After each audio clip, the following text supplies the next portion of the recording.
come north was his presentation to explain his understanding, gathered from some 30 years of research of our rights, how they are enshrined in international law, and why they are not being upheld by those obliged to do so. Many people think they know their rights, many don't. This presentation will give an outline of the simplicity of our rights, how our rights are being unlawfully legislated away, by whom and why. Why you as an individual and or as a group can lawfully do about it, what you can do.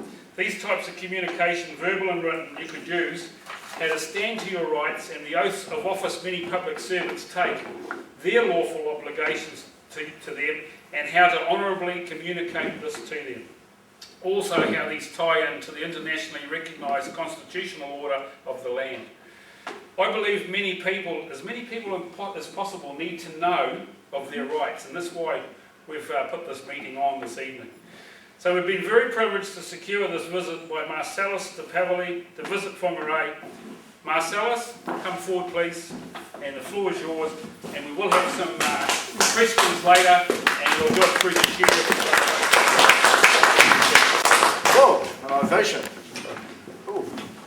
I was just saying to Pat a little earlier on, some years ago when I did the presentation called Sovereign or Slave, some of you may have seen it in the old library, that we had a reasonable turnout of about 10 to 20 people.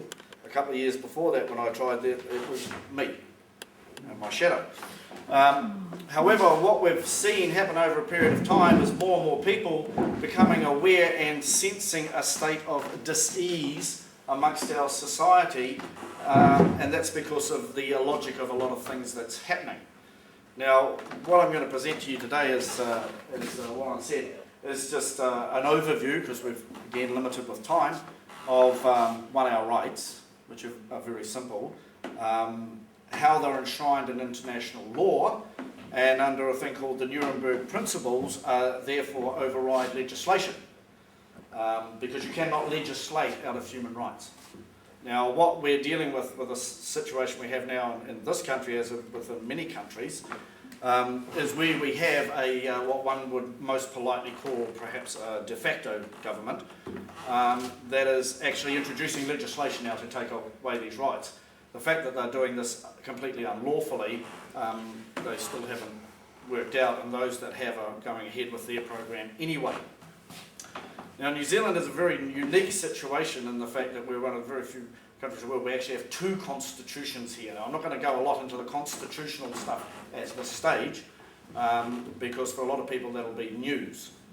And but what we want to actually focus on is these things here: is our rights, slavery, what self-determination, freedom, the oaths of the public servants, law and legislation, and tax, which is slavery, and completely voluntary. And we'll get onto that a little while later. So with rights, who here, just to get an idea of the demographic, who here was sort of born pre-1960? Great, there's a few of us. And of course then we have the other ones after that.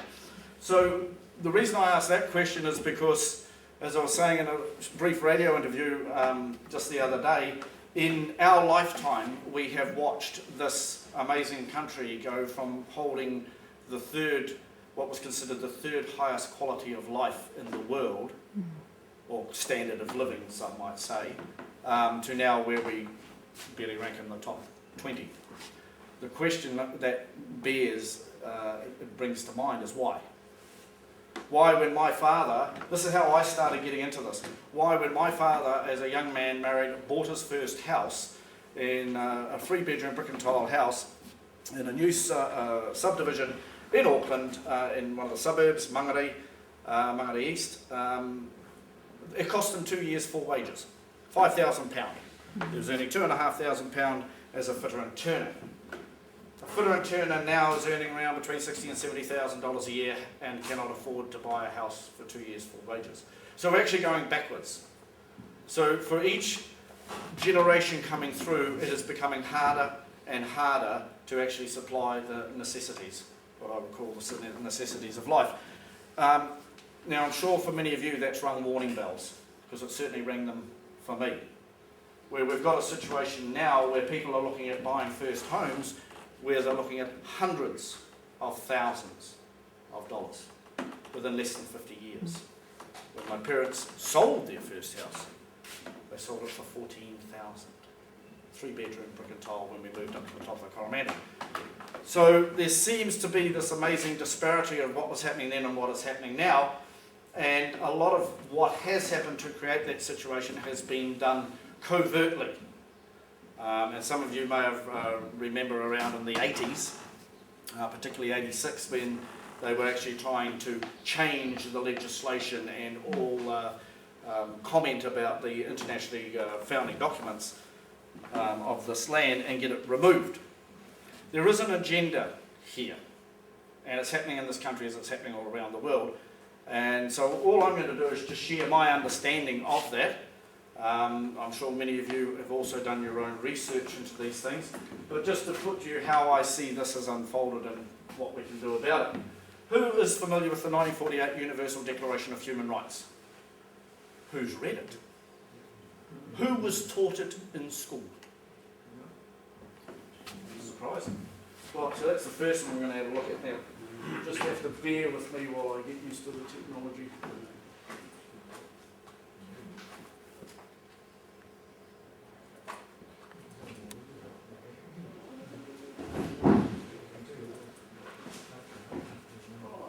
Here we go. Universal Declaration of Human Rights. Adopted and proclaimed. Now, one of the things we're going to talk about is what's a proclamation and what's a claim. Proclamation is a self-supporting truth or the highest statement of truth that can be made. I had the situation when I was dealing with my court case over registration where I proclaimed my name was my property. Amongst other things, I proclaimed my right to self-determination. I proclaimed that I had adopted the code of a sovereign, which is a state of being and not a status, so therefore I was standing in my sovereign capacity, as I am now, and that my name was my property. Who is aware of the whole straw man, free man type movement? A few of you? Yeah, okay. Very simply put with the straw man, your name in capital letters, capitis debitive maxima, you're a slave. That's why it's written in capital letters. That's the belief system. The truth behind it, it's crap, actually, in a simple word. You cannot write somebody else's name down in a different format and make them your slave. Because if they could, I'd have the most slaves, because I'd just get the Auckland phone book, change the third letter of each surname into a capital, put an asterisk after it, and then that'll be my slaves. Because that's the logic that's being used when people buy into these deceptions, put out. Now the interesting thing with the deception of your surname, or your name in capital letters, is this is how a lot of the public service, particularly the constabulary and the judiciary, operate. And when they do that, they're actually operating in fraud. Now a lot of people have the idea that the government created the birth certificate, therefore everything attached to the birth certificate is theirs. Again, the deception is when you apply logic to these things, you easily cut them away. There was only one single event happened for the source document, the birth certificate, your license, your passport to be manifested from. And that event was your birth. If you hadn't been birthed, none of that documentation was in place. So logically, who's the creator of the documentation? You are. But because you couldn't write under the age of 0, from the age of 0, this stuff was documented for you. What's happened is that it's now being used for purposes not for your benefit. To the extent now that we have a situation where we have actually created a system that we give our energy to that enslaves us. So it's actually quite laughable when you think of it. And this happens with most people because they're actually unaware that it has actually happened to them. Most people go around through their lives thinking they're free. And I've had people say to me, well, I'm free. I go, are you? Do you pay income tax? They go, well, yeah, everybody has to. I says, but do you like paying it? Most people say no. I go, well, why do you not pay it then? Well, because you have to. But you just told me you're free. So when you apply a logic to these beliefs, they start to fall apart. Slavery, this came out of the Second World War. This came out of the carnage, the orchestrated carnage of the Second World War. This is where most of us have forebears went to fight for our rights. We won't get into the whole flag debate, because it's just another distraction flapping in the breeze to distract those who wish to be distracted by it. But they went there to stand for our rights and died in their multitudes to do that. And it actually causes me quite some pain on Anzac Day when we have politicians standing up pontificating about the sacrifice that our forebears made in standing for our rights while they're busily signing them away. We only have human rights when we stand to them. That's our obligation, our responsibility to our children, surely, is to see these rights are upheld. So I'm not going to go through every one of these, but as you can see, this was put to the General Assembly. It says, whereas recognition of the inherent dignity and equal and inalienable rights of all members of the human family. So this affects humans. If you're not human, we'll negotiate with you later, as you might say. So the main ones that I use in this, and this is readily available online. In fact, there's several thousand copies out and about, well, there were some years ago, out and about circulating through society because I actually got them printed and put them there. But the key with this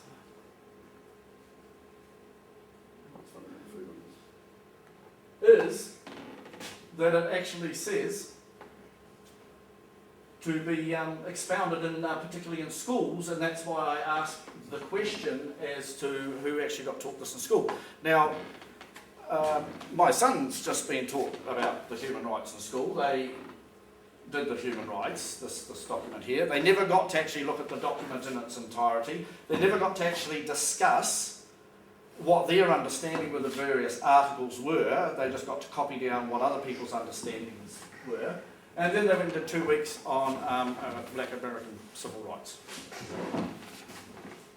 Nowhere in that time, so the box can be ticked. They've done human rights. But nowhere was it brought up in that time that we actually have a judicial system now under statute, acts and statutes, which is statute jurisdiction, which does not recognise your human rights in court. Because I've had 2 judges tell me that. When I've put in motions to dismiss, and they've been denied, and I've asked, what about the human rights aspect of that motion, sir? Inadmissible in this court. Now, if our human rights are not being upheld in court, where are they going to be actually upheld? Because you would think that human rights are actually paramount over everything else, and they are.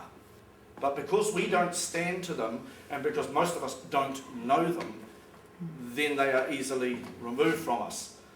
So when I asked the judge, are you saying I don't have any human rights? He said, no, you have human rights, they're just not admissible in this court. And I said, why is that, sir? And both judges answered in exactly the same manner. They said, because you're in statute jurisdiction. I happened to say to them, could you please refer to the document that is in front of you, which I know is there because I've just placed it there, namely the 1948 Universal Declaration of Human Rights, which in 1976 became international law. It was ratified by New Zealand in 1948, reaffirmed again in 1998, where in Article 2, as you can see here, it says, furthermore, no distinction shall be made on the basis of political jurisdictional. So what this says is that you cannot create a jurisdiction to override my rights. And both judges, when I pointed it out to them, answered in exactly the same way. They said, moving right along. Which appears to be a deception and a trickery of legalese, where they're saying, I'm going to move along in the direction I want to go, and I'm going to be on the right unless you challenge me. Because our courts are operating in corruption, because they're operating in a jurisdiction that uses a language of legalese, which uses English words which have different meanings. They are military tribunals, legislative tribunals. They are not courts of law. Because what is law? This is where a lot of people get confused, that Parliament makes law for all. They don't. They can't. And that's internationally recognised. Maybe it just needs someone to stand up and remind them of that, because they actually should know this. They can only make legislation. Legislation is rules of an association, given the force of law, your blue light's blinking. So they're on to us already. The SIS, the one government department you know is listening to you. I wish they'd upgrade their equipment. I'm interfering with my phone. So what we've had through this time of deception, and this has been put in place over a long period of time, is where we actually have a judiciary now that is operating not according to law. So what is law? Law is agreement of the parties. That's all law is. If this gentleman here and I have an agreement, that is our law. We have gone into an agreement of our free will, with a meeting of the minds, in other words, both operating in unity, and we're fully disclosed to each other so that we're of a complete understanding as to what our obligations are under our law. So it's a contract. That's law. That's all law is, agreement of the parties. Now, should we wish to form an association, which could be a religious association, it could be a corporation, it could be a club. Most of you are probably members of some form of association or not. Then you bind yourself to the rules of that association because you're told what the rules are before you join, and you join of your free will. And that's perfectly acceptable. So if I wish to be a member of the local speakers club or rugby club, then there's certain rules, there's certain protocols, there's certain legislation involved. So when Parliament makes law, it doesn't. It makes legislation. Rules for its association and for those members who have agreed for them to make rules for them on their behalf. It just so happens that I've never agreed to that. Now, we're not talking about lawlessness here. This is the big thing that is thrown out by a lot of politicians. Oh, we've got to have all these rules. Well, actually, no, we don't. Because it appears to me here most people are adults, that we have been able to get this far in life. I do not need a ruler to tell me what I can and cannot do. I know what's right and what's wrong. I do not need somebody like a local government situation like a council telling me I cannot go down to a beach and sit and enjoy the sunset and have a glass of beer with my partner because it's a no drinking zone. Now, straight away the question comes up, yeah, but what about all the other people? Police them if you want to. I don't need the policing. I know that I have a responsibility to take my rubbish with me. I'm a responsible adult. I don't need somebody putting in a rule telling me what to do, particularly when they start putting in rules that are detrimental to my health and well-being and those of my fellow man. So, getting back to this, Article 2 is a very important article because it actually lays out that you cannot create a jurisdiction or a political situation to override these rights. Now, this is exactly what we've got in this country, is that we've got a political situation that has created a jurisdictional situation that is actually overriding our rights. Now, one person can stand up and stand for our rights, and it can be a lone voice in the wilderness. The authority and the power is with the people. It always has been, it always will be. But you lose that when you become a slave. So what's a slave? A slave is somebody who is told what to do and punished if they do not do it. Sounds a bit like the system we've got in place at the moment. Yeah. And it is. It is slavery. Because you are bound by all sorts of things. Many people are bound by their belief structures, which have been indoctrinated into them and then propaganda to them over their life. But we are in slavery. Because when you don't do what you are told to do and you are punished for it, then you are a slave. You're somebody's slave. So say, if that's why all rates, taxes and levies are voluntary. Always have been. Always will be. Must be. Because if you can be forced by a council to pay rates, then you're a slave to the council. And punished if you don't, then you're a slave to the council.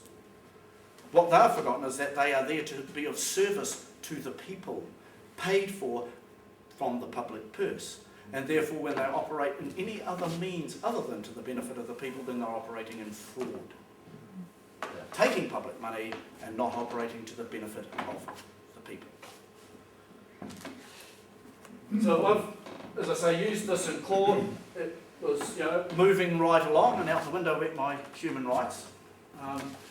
Because when you go down, just in case they missed it on the first, Article 30.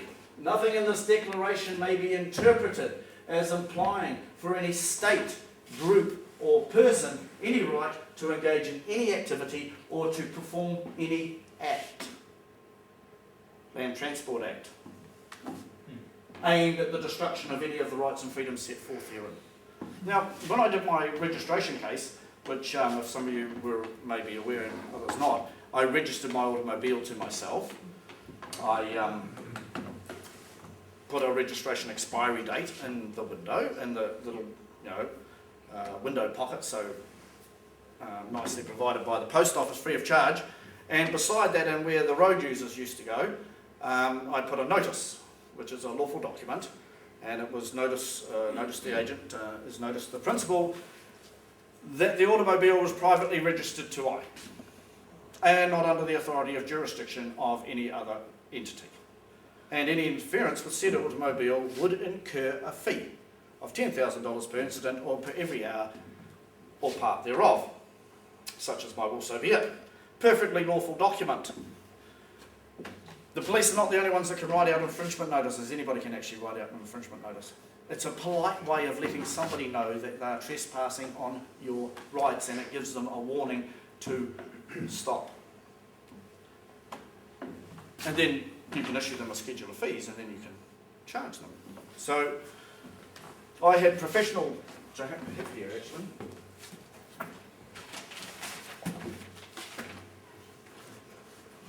Bit of history. I had professional plates made up. This is, excuse the dirt. It was made on reflective aluminium, and as you can see, I put the numbers and the letters around the other way, so as there would be no confusion. What I was eventually charged with was fraud.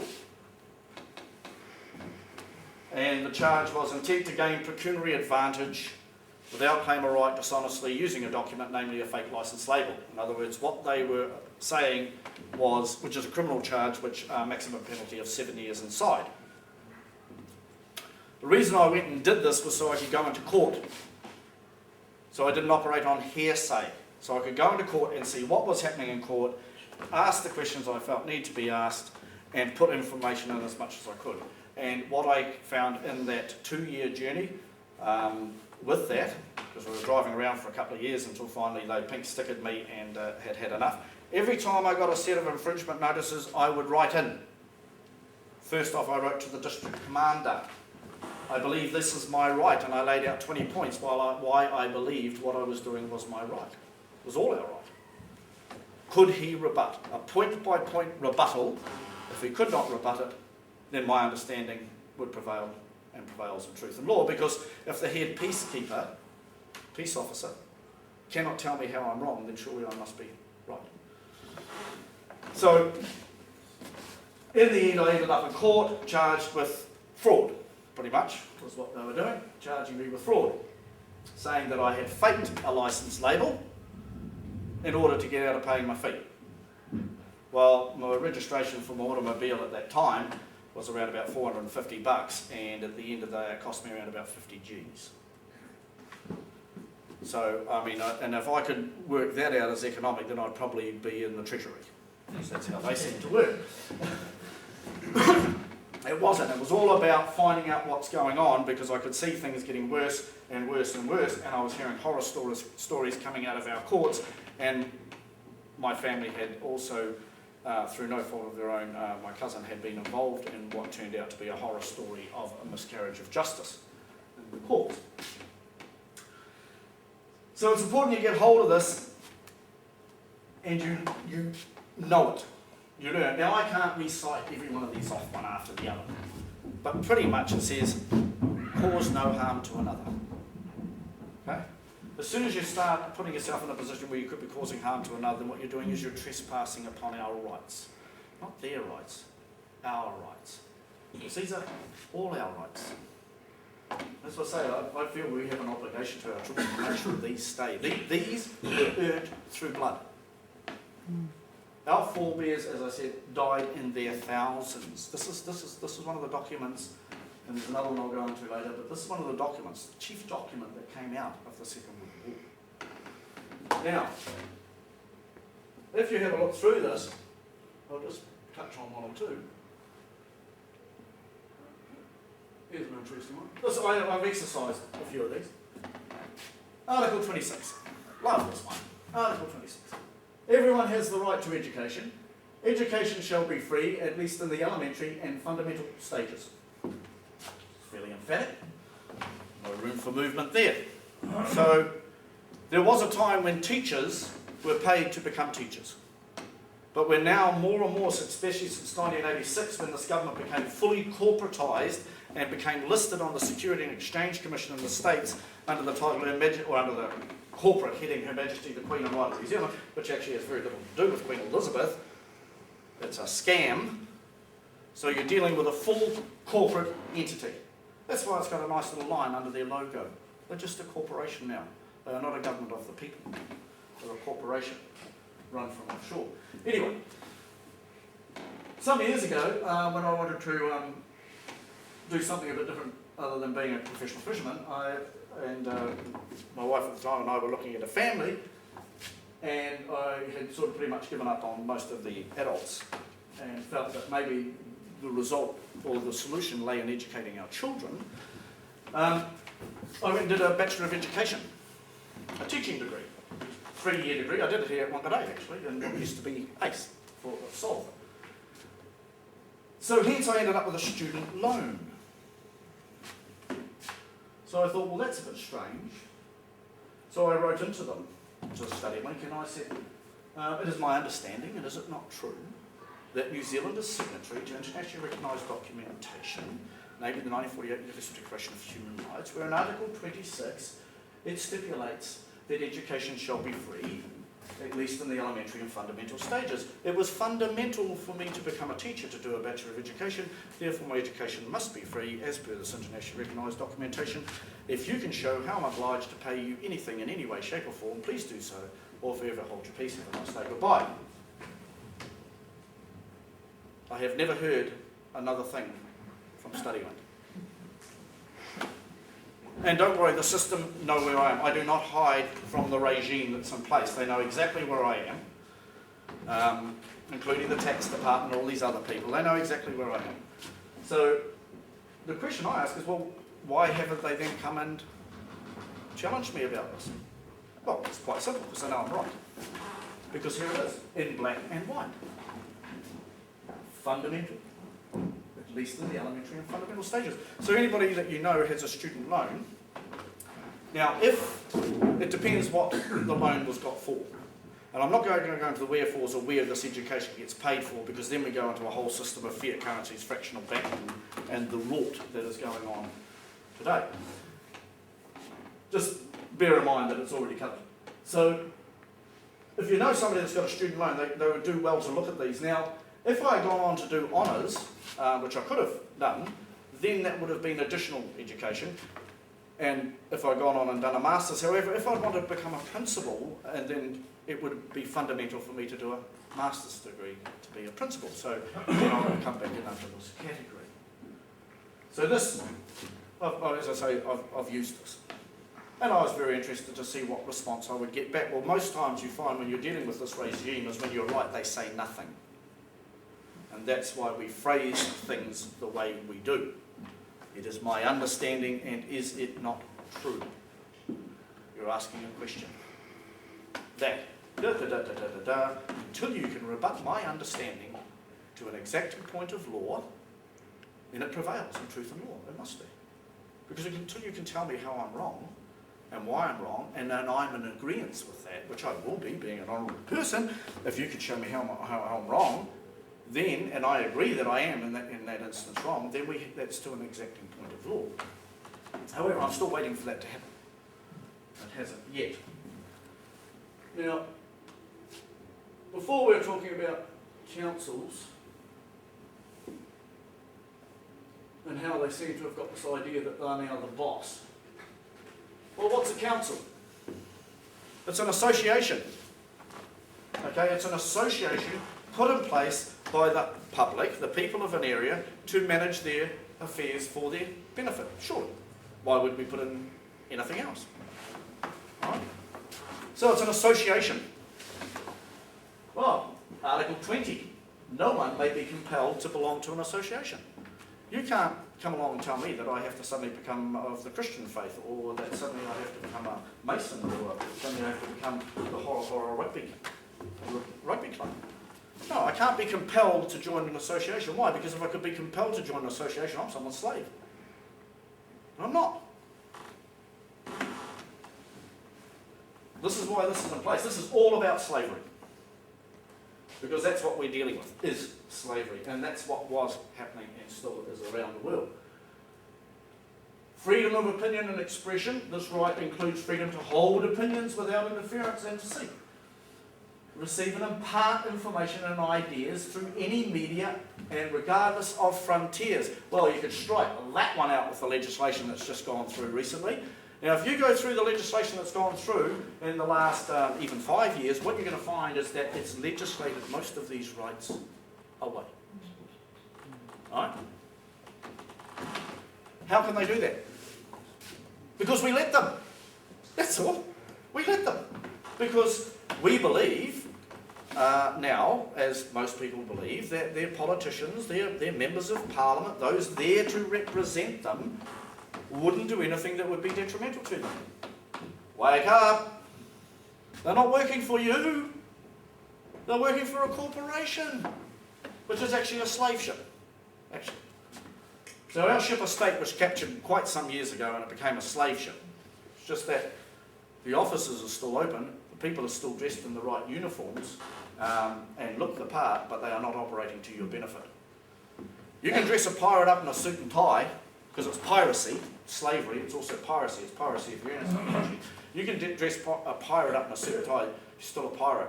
And you can dress piracy and slavery up in legislation, and it is still piracy and slavery by its own definition.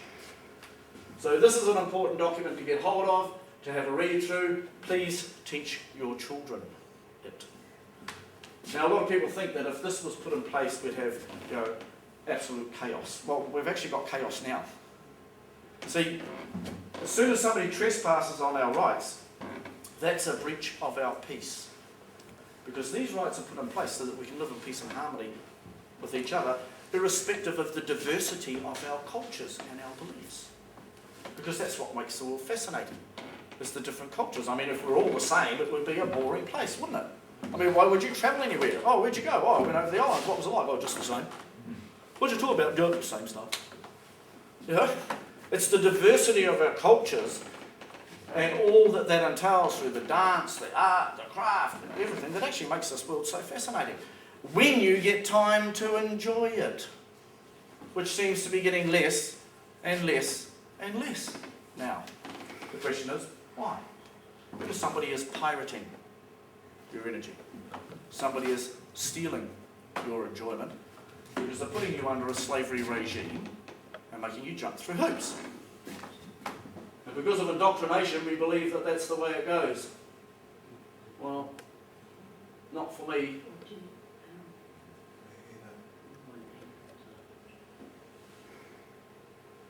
Article 4, no one shall be held in slavery or servitude. Slavery and the slave trade shall be prohibited in all their forms. Now, what was absolutely stunning, remember when they raised GST, the Gestapo snatch tax, to 15%. Bill English came out on public TV and said, if we do not, words to the effect, if we do not raise GST to 15%, every man, woman and child in this country will owe $32,000. Does anybody else remember that? I thought, wow, Bill, do you know what you've just said? You've just publicly admitted that you're part of a slave ship. How can a child born today owe $32,000? Well, that's a form of slavery called debt bondage. Okay? Now, and it just so happens to be Section 98 in the 1961 Crimes Act. Slavery through debt bondage. So it's in statute, which binds the Crown, which is the Crown Corporation, because it's not Elizabeth's Crown, she was cut out of here some time ago. So, most important you get these and have a look, if you want to. Now, the preamble, and we're going to get a bit more into preambles of things probably later down the track. The preamble lays out the reason for something and what it is there to achieve, and your articles are the articles of agreement. That's how that will be carried out. Now, the New Zealand government ratified this. In other words, they agreed to it in 1948. Therefore, it is contract. This is international law. They agreed to it. Therefore, they are bound by it. It is contract. It is how they are meant to behave. And they don't. Because most people don't know this.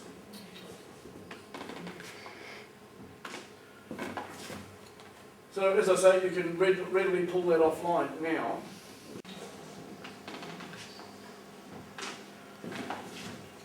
(1956) Supplementary Convention on the Abolition of Slavery, the Slave Trade and Institutions and Practices of Legislation. All this stuff you can pull offline. It's great. Internet's great stuff.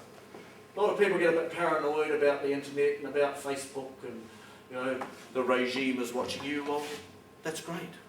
They're hearing what you have to say. You'll be amazed how much policy is dictated by what travels through the airwaves. Okay? If you want to really affect some change, set up a network or an email tree emailing your local MP saying, you do not have my authority to represent me in such a manner. You only have my authority to represent me like this.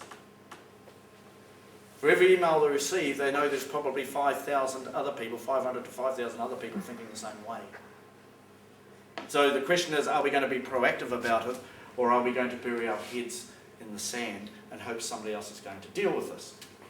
There's one thing about burying your head in the sand. You're not going to see when you're going to get kicked up the bum. You're not going to know which direction it's coming from, and you'll probably get your neck broken in the process. And bear in mind, the footprints in the evolutionary sands of humanity are not made by people sitting down or people on their knees begging. So again, the preamble, this came after the 1926 Slavery Convention, this built upon it. And in Article 1, there we go, debt bondage.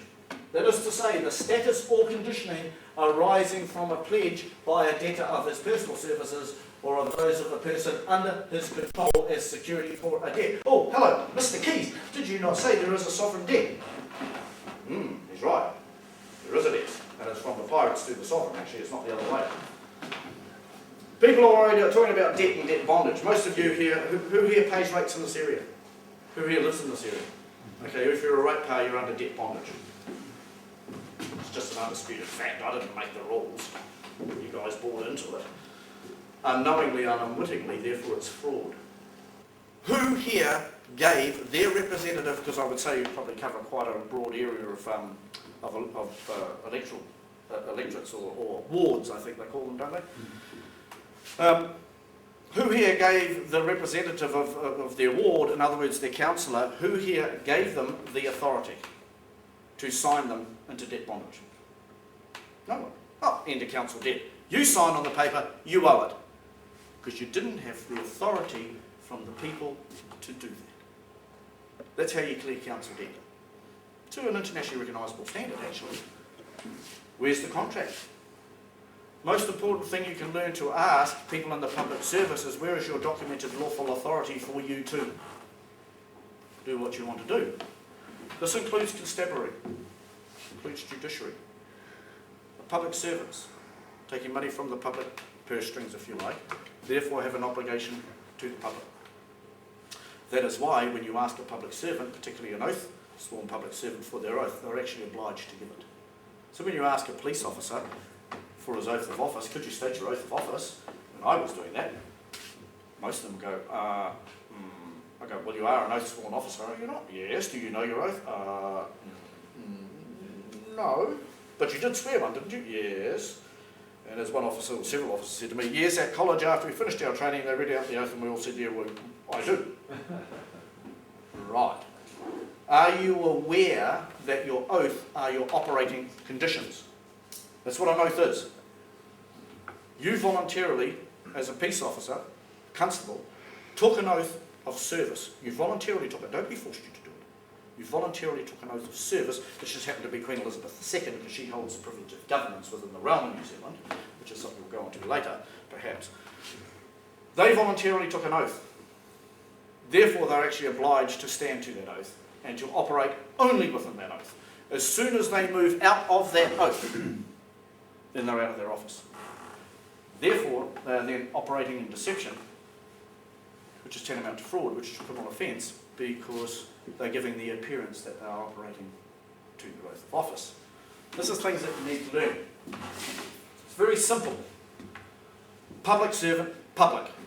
Public servant, public. Public servant, master. Simple? Yeah. You can teach an old dog a new trick. It sometimes just takes a little longer. But the more people that start reinforcing this to the public servants, because I met some awesome public servants. When we were going, my partner and I were going up for court through my registration over 2 years, the people operating in the public service were actually a credit to the public service. And we actually wrote in a thank you note to that effect. Very helpful, very courteous. They responded in kind. Because when we go into court, we're not rude. We sometimes need to be a little firm, but we don't shout, scream and carry on. We know who we are. We know what our rights are. If they choose not to also acknowledge our rights, that's their business. So anyway, back to this, debt bondage. So you've got debt bondage by councils, and this is what councils are doing now because they're corporatised. So what it is, they borrow as much money as they can to do as little as they can, pay themselves as much as they can, and indebt the people as much as they can, thinking that they can pass this on to the people through rates. Nah. For a start, they don't even own the land that they're supposedly rating you on. So, how can they rate you on it? Because rates are a tax. Tax are a burden, and that's voluntary, and it's voluntary. Okay? Now somebody said, well, how are you going to pay for all the services and all the rest of it? What services? The services have gone to crap. You know, we've got sewage systems that don't work. We've got roads that I've watched deteriorate over the years, where they lay down a new road, and within a month they're redoing again because the job was crap in the first place, because nobody is there overseeing how the money was spent. So again, I'm not going to get into fiat currencies and fractional banking and that sort of thing, because that's all part of the myth of money. Bear this in mind. Energy flows in current. That's why they call money currency, because it's an exchange of energy. I do something for this gentleman here. I'm a fisherman. He's a kumara grower. He might not like fish.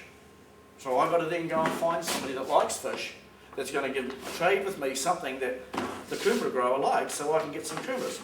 That's all money is. It's currency. It's energy exchange. It simplifies the exchange of energy between people. It's a technology. It is absolutely neutral. It's how people use it. And at the moment, it's being used to enslave. When you do a little more research on things like fiat currencies and fractional banking, you will find out that the banks, why are they all teetering on the brink of collapse? Because they have no foundation. They've loaned out 99%. You can hold $1. Bank holds $1,000, it can loan out another $990. Completely unfounded, it invents it. That's what it's called, fiat currencies, fractional banking. Anyway, back to slavery. So this is the 1956 Supplementary Convention on Slavery. Any institutional practice talks about all these things. So this is another one worth getting hold of and having a look at. Okay? I'm not going to go into great detail over it. The act of conveying or attempting to convey slaves from one country to another by whatever means of transport. Do you know what a passport is? Because there was a time when you didn't actually have to have them. A passport is the paperwork for a slave to pass from one port to another. That's what a passport is. Where you actually have to have permission from your public servant to leave this country. Well, that seems a little illogical to me. Especially if you read the words on the passport. Which we can go into later. So again, right from the outset,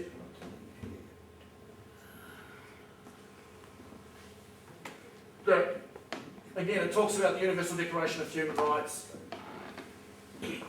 No one shall be held in slavery or servitude, and that slavery and the slave trade shall be prohibited in all their forms. Now, how the regime gets around this is they operate on their rule of a thing called silence is consent. Well, that's their rules for their association. It's like with the Land Transport Act, one of the things I had up my sleeve if they had found me guilty was, hang on a minute, Land Transport Act, who does it bind? Well, it says, this Act binds the Crown. As it does with every piece of legislation except one, which is the 1994 Tax Administration Act, which does not stipulate who it binds, therefore it binds no one, unless you voluntarily choose to comply as stated within the Act. The Act is to bind the Crown. Why is it to bind the Crown? Because that's the association and it's how they are meant to behave. However, what they have done through trickery is they now impose that upon us. And because you consent through your silence, which is fraud anyway, they think they have the right to treat you as a slave. And if you don't understand otherwise, you'll continue being one. And not only that, those same chains will hang on the shoulders of our children. I'm not about to let that happen, just to the best of my ability. However, because we're dealing with an institution, an association, an entity, if you like, that has no ethics and no honour, it requires numbers of people who know who they are, know what their rights are, and will stand peacefully as possible to them. That's the only way we keep our rights, is by actually standing for them. So I would strongly suggest that you get hold of this document and just have a read through it. It's quite simple language. It stipulates, that freedom is the birthright of humanity. All this is easily accessible online. Just put the stuff in 1956 supplementary, 1956. Go into the UN. Now I know there's a lot of corruption within UN, but the beauty of the system that's in place now, and because it is corrupt, is it doesn't like the light of truth being shone upon it. So even though we do not have a lawful government in this country, they're actually a bunch of pirates, and that is absolutely what they are. In the 80s they called them corporate raiders. Before that they used to call them privateers, which is a pirate with a license to be a pirate. They're still a pirate, they've just got a license to do it. Yeah. Which they paid a share of their booty to the region that granted them the license. And what's interesting enough, under the rules of privateers, you can operate under a false flag. However, you must raise your true colours before you fire the first shot. Maybe that's why they're looking at changing the flag. Why don't they just run up to Jolly Roger and be honest about it for once? Well, they can't, that's right, they're pirates. No honour, no ethics. I have a lot of compassion for the people who are involved in this regime because they know not what they do. Because if they did, they wouldn't be doing it because they're actually masterminding their own demise. Because they're completely unaware of what they are involved with because they have been indoctrinated through things like neuro-linguistic programming, which most people at some stage have come into contact with. Things like Amway, this sort of thing, model marketing, a lot of them, most of them, corporates, anybody worked in the corporate arena will have been subject to neuro-linguistic programming. I must have been a little bit thick, because it just didn't wear on me. I could see through it by applying logic. Right. So there's the money. Okay. Now, a lot of people think this stuff's old hat. Well, this is 2012, which is fairly recent.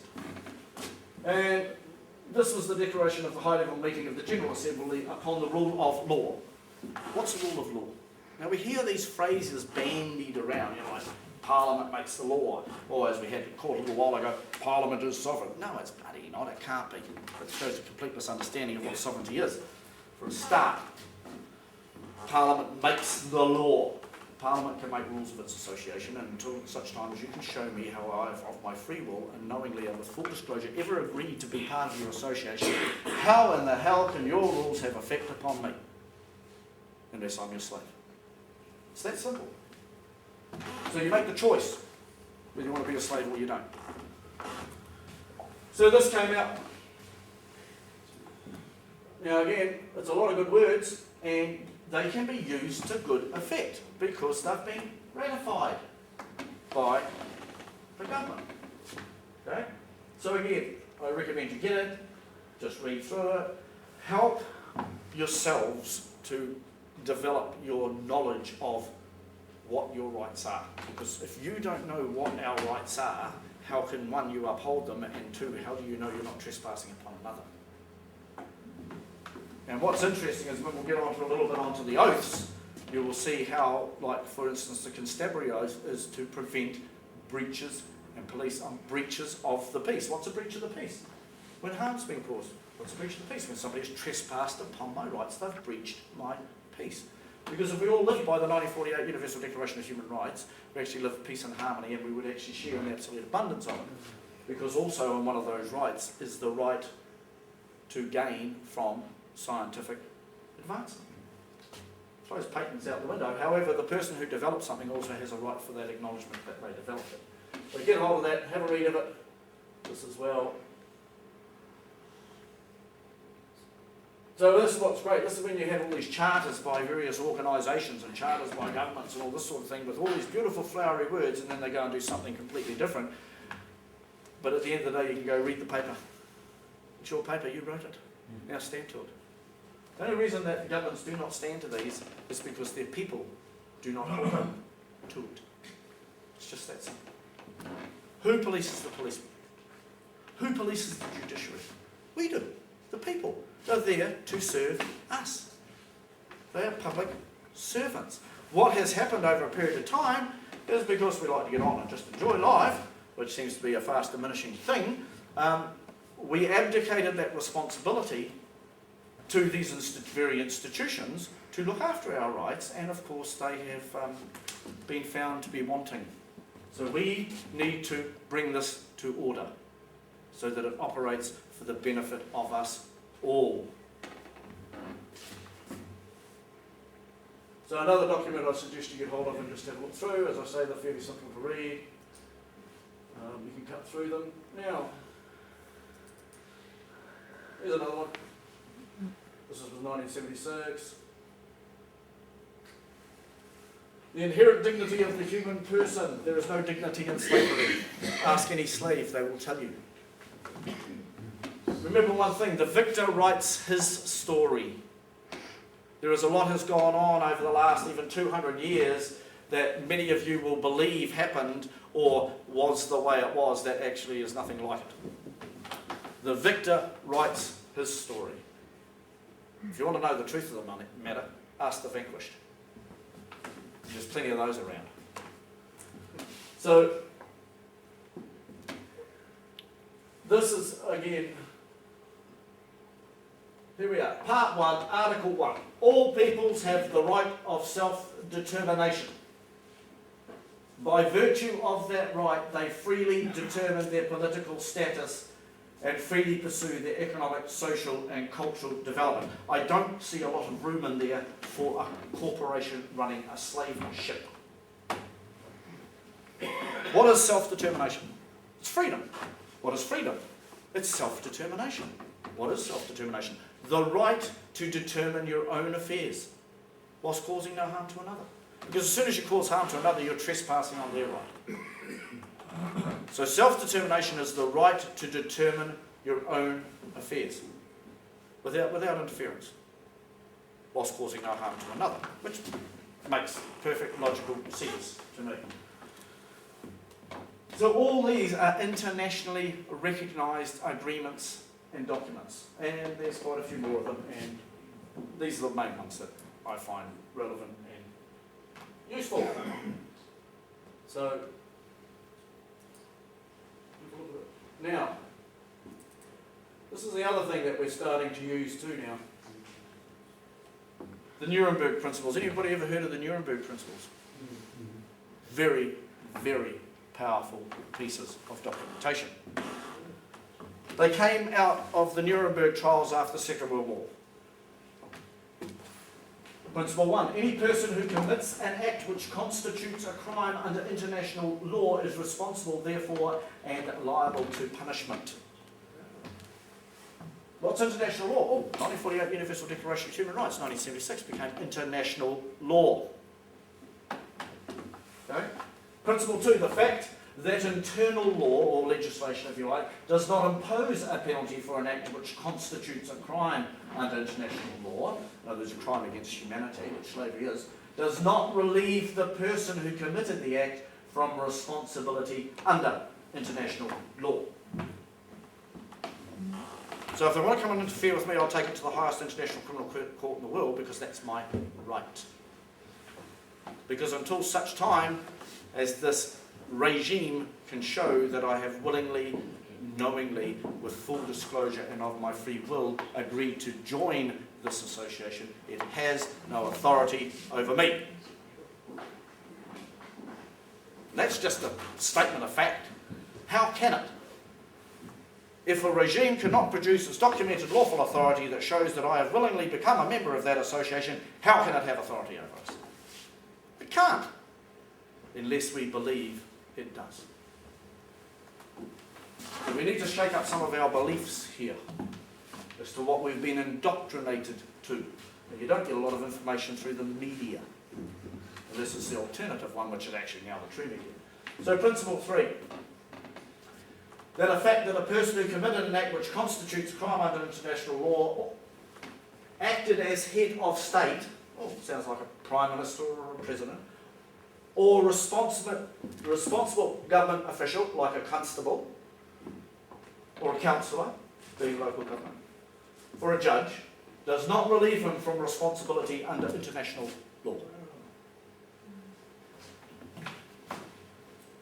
These have not been used much. They were buried deep. Yeah, and you can see why. Because what this does is start calling things to account. The fact that a person acted pursuant to order of his government or of a superior does not relieve him from responsibility under international law, provided a moral choice was in fact possible to him. Well, all the government has a moral choice. They can choose to act ethically and honourably, and not in deception. So, now, this has also been used as principle 4, Nuremberg principle number 4, in things like vaccinations. And it's been used to some effect overseas now, and it's going to be employed here. Okay?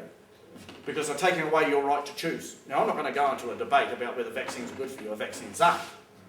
There's more than enough information out there. If you put vaccine plus toxicity into speech marks in any search engine, it'll bring up a multitude of surveys and of highly qualified medical research from around the world. And you can make your own mind up. The thing is, you have a right to decide. You have a right to determine whether you want to take a vaccination or whether you want your children to take one. You have that right. Now, when you get people not even informing the parents and sticking needles into kids, and the Gardasil vaccine was one of the latest ones,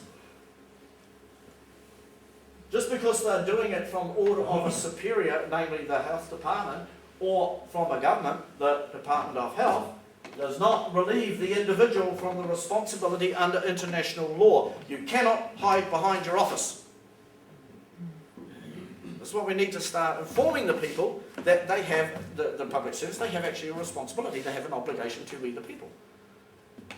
And that's what this is what this stuff was put in place for, was to see that we would not end up, again, humanity in what we ended up with in the 40s.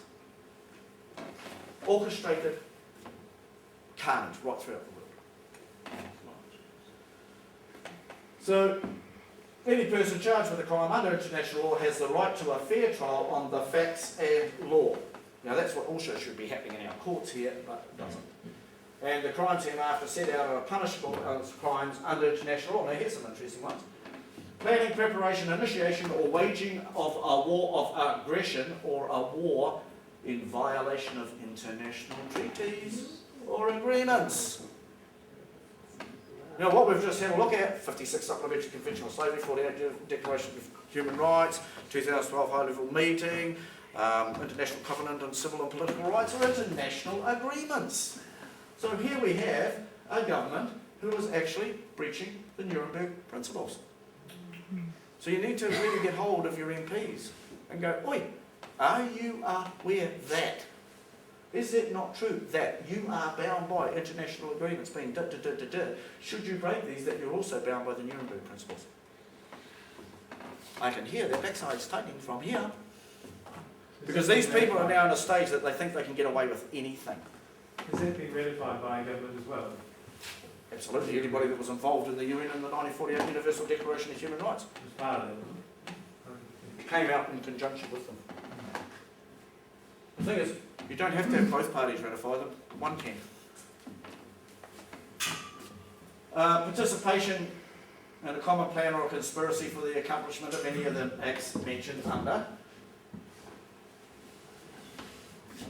Plunder of public or private property.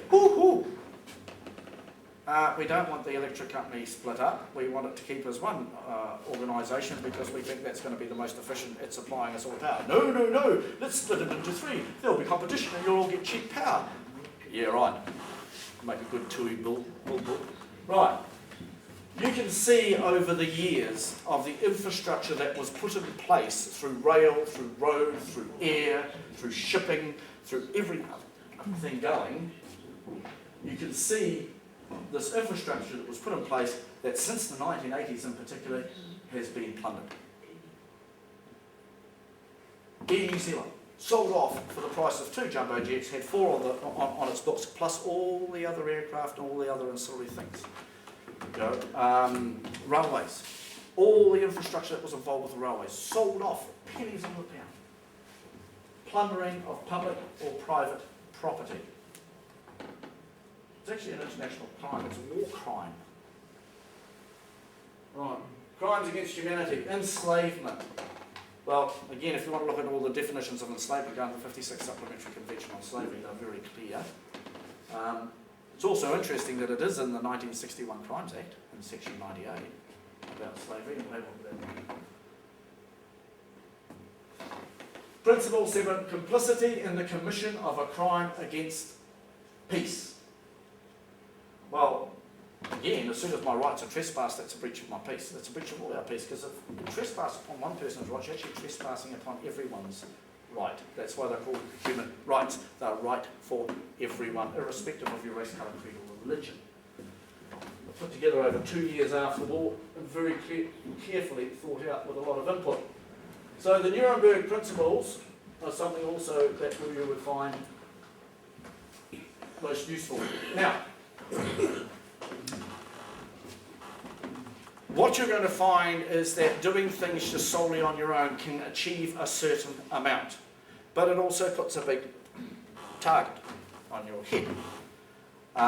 Hence, that's why I have people like the SIS and the tax department and ACC, who I've decided not to go on a contract with because I actually lost all my documentation over an accident I had in a truck some years ago. So I decided I wouldn't contract with them any further. But you get all these people all suddenly come at you from different sides. It's to put you under stress. However, what none of them are doing are taking me to court. So what they do when the ACC rang up and go, "Oh, Mr. Pauley, yes, who's speaking, please?" You know, as they go, "Is that Mark?" Like it's some friendly person that wants to sell you something. You go, "Who's speaking, please?" "Oh, it's Amy here." "Hello, Amy, whom do you represent?" "I'm with the ACC, the who?" "It's that long since I paid any. I've forgotten who they were, because it's voluntary." You go, "Oh, the Accident Compensation Commission." "Oh, corporation. Yeah, ACC. Yeah, right. So this is an unsolicited call then. Please refer to the legislation on unsolicited calls by which you are bound, because your corporation is registered with the government. Therefore, you are bound by their legislation." And it's very specific about unsolicited calls. What's an unsolicited call? Somebody coming trying to do business with you that you haven't asked to go and do business with. Okay? So you can shut them down. Right, this is your first warning. And you can be very courteous and polite about it. Sure you can. Collection agencies, third-party interlopers. No first-hand knowledge of the facts. I had one get in touch with me out of a debt that couldn't be substantiated by a company in 2008. "Hi, is that Mark? Who's speaking, please?" "Oh, it's Madge here. Hi, Madge. Who do you represent?" "Receivables management." "Oh, so this is another. What is that?" "Oh, we're a collection agency." "Oh, so this is an unsolicited call then. Please refer to the legislation on unsolicited calls by which you are bound. This is your first warning. I mean, how much politer can you be? Get another call back. This is your second warning.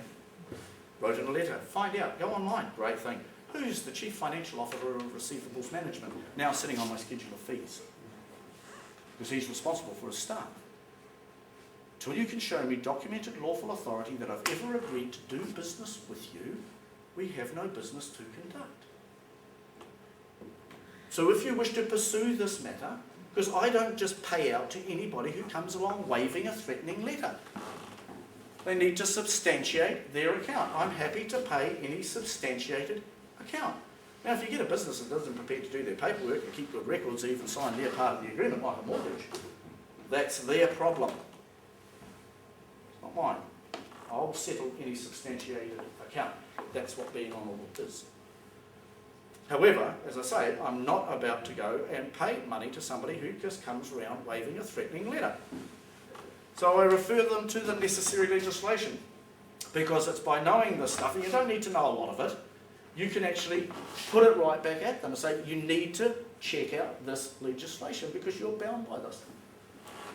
Needless to say, I haven't received any further communication with that said enterprise yet. Namely because I have a rather large schedule of fees and I know how to put a commercial lien on things, which is a very big hammer, which we'll have a look at later. So, Declaration of Human Rights, International Covenant of Civil and Political Rights. These are things that are worth looking at. What have we got up here? Right. Who believes tax is compulsory? Come on, if you didn't believe tax was compulsory. Who pays tax? Who pays income tax? Who hates admitting that they do? Okay? Why? Why do you pay tax? Mostly because most of you believe that to get the few services that you get, that you have to pay tax in order to get them. That's crap. Again, when you actually have a look at fair currencies and fractional banking, you'll see why it is. For a start, why is this country buying money from an international cartel, private international cartel, when we could actually be printing our own? Now, when the government wants $100 million, it goes and borrows $100 million from a private international cartel and then has to pay interest on it, and they pay $100 million for it. Now, to print those notes, which actually don't get done much anymore because it's all done through computer, costs about 10 cents a note. Why aren't we printing our own? Why aren't we not creating our own currency to flow amongst our society? Why? Because we're slaves. Simple. You know? And our government is enslaved. It thinks it's the slave master. It doesn't realise it too is a slave. Right? And they are operating out of their bounds. Right. So under the Universal Declaration of Human Rights, this is about tax. This is just something that I threw about tax. All human beings are born free and equal in dignity and rights. Article 1.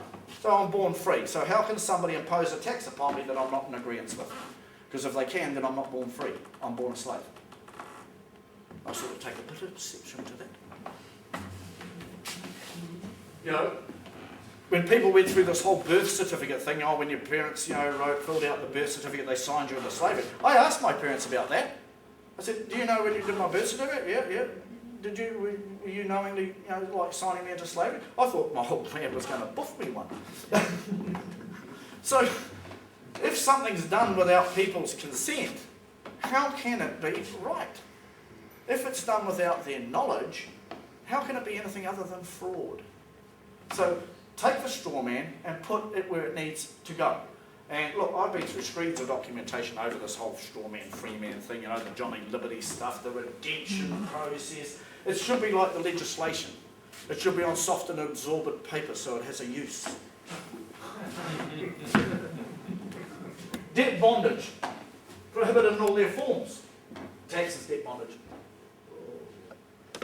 No one shall be subject to torture or to cruel, inhuman or degrading treatment or punishment. How many people know somebody who have been hounded literally to their death by the IRD? The stories are numerous. Which is just interesting because that also falls under a little, I'll get onto that later, coming up. That's a real doozy. So here's all these articles under the 1940 Universal Declaration of Human Rights that says why I don't have to, or I can't be compelled to pay tax. You know, like I cannot be compelled to belong to an association. This means trade unions, religions, ideologies, and the IRD, which just happens to be an ideology. Because it is not factual that everybody has to pay tax. Okay? Then we get on to 56, Supplementary Convention on Slavery. Again, this outlines, I think I've put this up on the Universal Sovereign website. If I haven't, I will. So this outlines all the other things. Freedom is the birthright of every human being. If I can be forced to pay tax, then I'm not free. Debt bondage, right of self-determination, all these things explain on an international level why tax is voluntary. Unless I choose to join an association and agree to pay a tax, which then would be a contribution like a club fee. You agree when you join the club that there's a membership fee and you're happy to pay it. So it becomes a contribution. Mark, while you're here, it's quite interesting that clause that you just shifted up to the ceiling. The what? The clause above. It's got there about social, cultural, and economic. Yep. And I know the local district council used to have 4 well-beings. One was social, economic, environmental, and cultural, and they've actually taken them out of their well-beings. It's all in here. Yeah, because a lot of the stuff built through local government, through national governments and local governments, actually was built around a lot of these international agreements. But it's also understanding the scope of what we're dealing with. We're dealing with an international cartel of global slavery. And there's a hell of a lot more of us than there is of them. So, New Zealand Bill of Rights.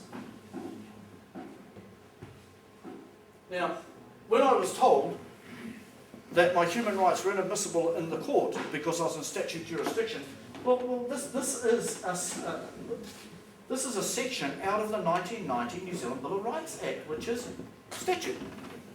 And it says, an existing right or freedom shall not be held to be abrogated or restricted by reason only that that right or freedom is not included in this Bill of Rights or is included only in part. Well, how much simpler do you want to get? Therefore, my human rights stand in statute. It says so in their own statutes. Right? When you start scrolling this stuff up to the different functionaries, they get quite concerned about it because they're not used to having their own statutes put in front of them. Because that's who they bind. Every one of these statutes, as I say, apart from the 1994 Tax Administration Act, binds the Crown.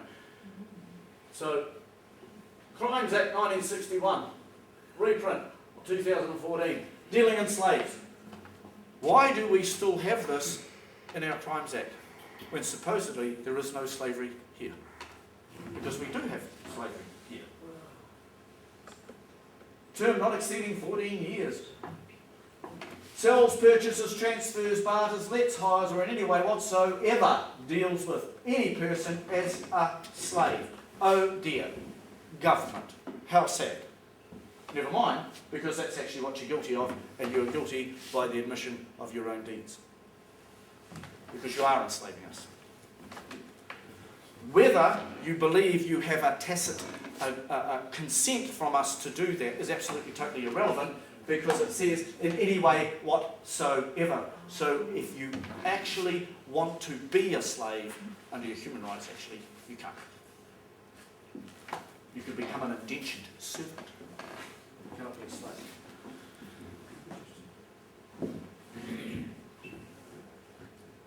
Right, being a parent or guardian of any child under the age of 18 years delivers that child to another person with the intent that the child of his or her labour shall be exploited or, well, that's a whole big can of worms. And if anybody's worked through the child and young persons, they would know. Okay, debt bondage means the status or condition arising from a pledge. We've had a look at that before. Serfdom. Because what you're dealing with now is the old type of feudal system from the medieval times. So now we could call it the maxi-evil, which is even worse than it was then. Where people were forced off land that they've been on all their lives for centuries, for generations and generations and generations. around 1776, where they talked about the potato famine in Ireland. Where people, you knew the ones that were really hard hit because they had green lips from eating grass, because that was all they could get to eat. Well, there wasn't actually a potato famine. There might have been a bit of a rough year on the potatoes, but there were 11 ships a week leaving Ireland, going to England, full of food. Now, what I find fascinating here is we produce more food per head of population than just about any country in the world. And yet, we've got hungry people here. And yet, the average Kiwi cannot afford to buy fish in the shops. We're importing Australian meat and exporting the best quality overseas. We're importing fish from Vietnam. I catch as much fish as a professional fishing skipper. I catch as much fish in a week that could give just about every child in the north a decent feed once a week. In fact, a lot of it actually gets thrown over the side, which we've just had an interesting thing on TV about, because that's dispelled a few myths. However, there still is wastage to a degree. And it's wastage created by a bureaucratic rule. So why are we producing all this food? Why do we have hungry children? And why can a lot of people not afford to buy your basics? Bread, milk, butter. Look at the price of butter. So this has become a concern where we're almost getting back into this feudalistic type state of serfdom. So under your Human Rights Act, 1993, Act to Bind the Crown, this is what it says in all the acts, as I say, except for the 1994. Prohibited grounds for discrimination, ethical belief. Enforced taxation is unethical unless I have agreed to make that commitment. Then it's perfectly ethical that they enforce the commitment that I agreed to. That's called compliance. Okay? So that's discrimination against ethical belief. So my belief that it should be a contribution, that I have a responsibility, if you like, to contribute to my society that I live amongst, which I do. Although I don't pay income tax, and I'm happy to stand in any court of law, true court of law, and debate the issue, it seems that the IRD aren't that interested in doing that. That's my energy. I put my energy out, I get compensated or remunerated for my energy. It's my right to determine where that energy goes. It's my property, it's my energy, as it is yours. What you earn is your property. You got it from the fruits of your labour, if you like, so it's your property. No one has the right to put their hand over your shoulder and take some of it from you unless you agree. Because to do so is theft. They're stealing your property, they're pirating your energy. So, and you don't need tax. That's something people need to fully understand. You can have absolutely everything we need to live comfortably in society without $1 of tax being struck. In fact, came out just a little while ago, America was at its wealthiest when there was no tax. Who's getting the tax? Not the people. It's not going for the benefit of the people. So Wages Protection Act. Who's had deductions taken out of their bank accounts? There's a lot happening down at Whangarei at the moment. Or off a benefit. Who's on a pension? Who pays tax on their pension? That's called an abrogation of benefit. The benefit is to you, not to you in the IRD. Because the IRD is not a branch or a department of the government. The government is a department of the IRD. The research I've done puts the IRD directly into the International Monetary Fund, which directly goes back to the square mile of London, or what's called Londonium, which is a thing worth checking out. So Wages Protection Act, now I've used this to effect as well. My people that I contract to, they have one of this. No deductions from wages except in accordance with the Act. That when any wages become payable to a worker, they pay the entire amount of those wages to that worker without deduction. It doesn't say without deduction except tax. It says without deduction. Now, how you get tricked into having that deduction is filling out an I-12, is it? I don't know, it's so long since I filled one of those out. Who works under PAYE system? Is it an IR12 every year? That's your contract with them saying that you're prepared to pay them X amount under that So you're going into a contract with them. Now I know that what they say is if you don't fill one out, we can't employ you. That's discrimination. That's actually a trespass upon your rights, and you can inform your employer of that, and do they want to end up in court? What we've looked at all the way through is we must gain control, bring to order the courts, bring to order the constabulary, and that's very easy to do because they're actually bound by oath. So it's very easy to see when they step out of that. Because irrespective of who they are, I don't care whether they're the Prime Minister, if they are exercising crimes against humanity, if they are operating fraudulently, then they need to be brought to task for it. It doesn't matter who you are. Yeah? Now, deductions with the worker's consent. An employer may, for any lawful purpose, not legal, lawful purpose, in other words, under agreement. Okay? This is where the Law Society, who most judges and that have been involved with, which is a private association of fee-paying members, which actually has, the best I can find out, no lawful authority even to be in this land. So it's a private club. Okay? This is where they create their confusion between lawful and legal. Law, as I said, is agreement of the parties. So when I agree, and I show my agreement with a written consent or a written request, then the employer can take money out and pay it to who I choose to. Okay? If they don't have that, they can't.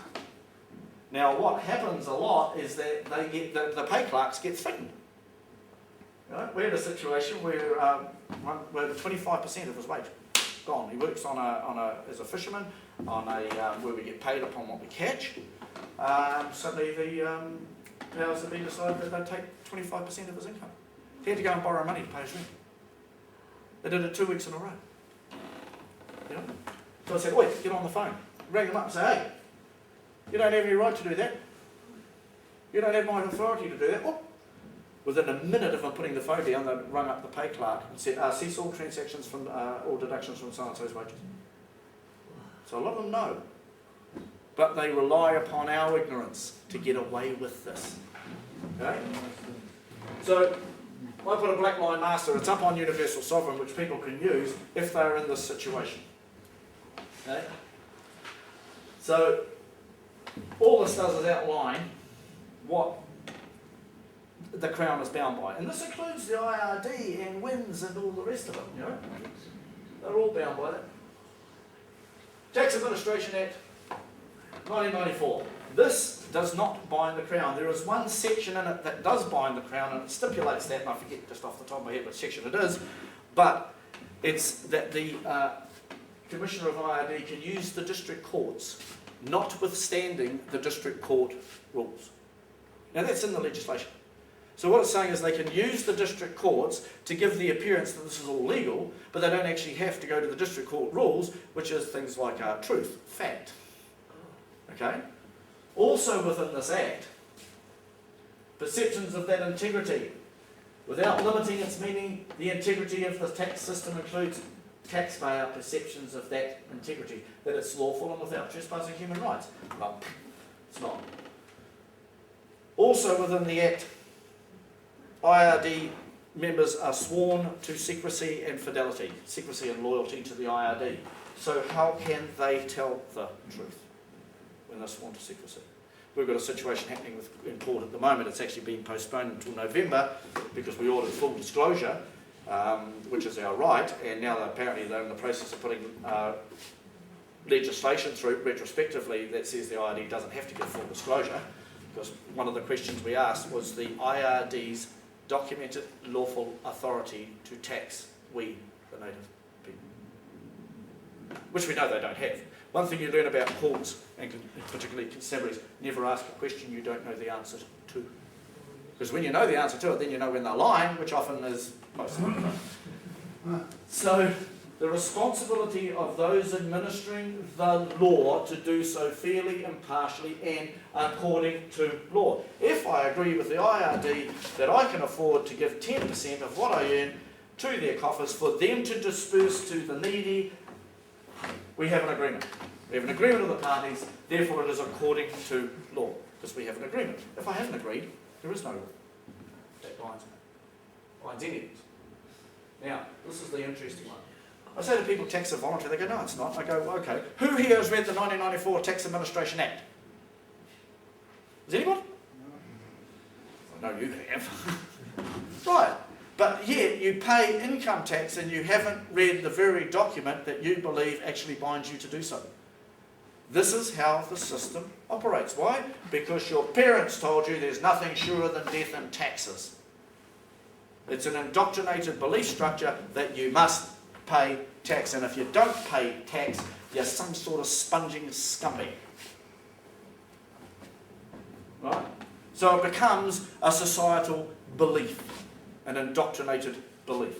Yet if you actually go and do some research, you'll find that all around the world at various different times there have been amazing systems put in place that funded everything that needed to be funded and didn't require $1 of tax. Tax is slavery. Right. So here we have, in collecting the taxes committed to the Commissioner's charge. So when I make a commitment to pay the Inland Revenue, say 10% of my income, I am committing to the Commissioner's charge. And notwithstanding anything in the Inland Revenue Act, it is the duty of the Commissioner to collect over time the highest net revenue that is practical within the law, having regard to the resources available to the Commissioner, the importance of promoting compliance, especially voluntary compliance. What does voluntary mean? Free will. Yeah, of free will. Comply to comply with something. So when you volunteer to comply with this act, then you're binding yourself to it. So we'll just leave that sitting there for the time being. And here's something that you can cogitate upon while we have a quick cup of tea. Because what the IRD are doing is exercising terrorism by their own statute. The advancing of an ideological or religious cause with the following intention to induce terror in a civilian population. Most people live in terror of the IRD. Yeah. To pay tax is an ideology, so when you impose an ideology upon someone using threats of force or threats of force, you are breaching the 2012 Terrorism Suppression Act. So let's have a cup of tea.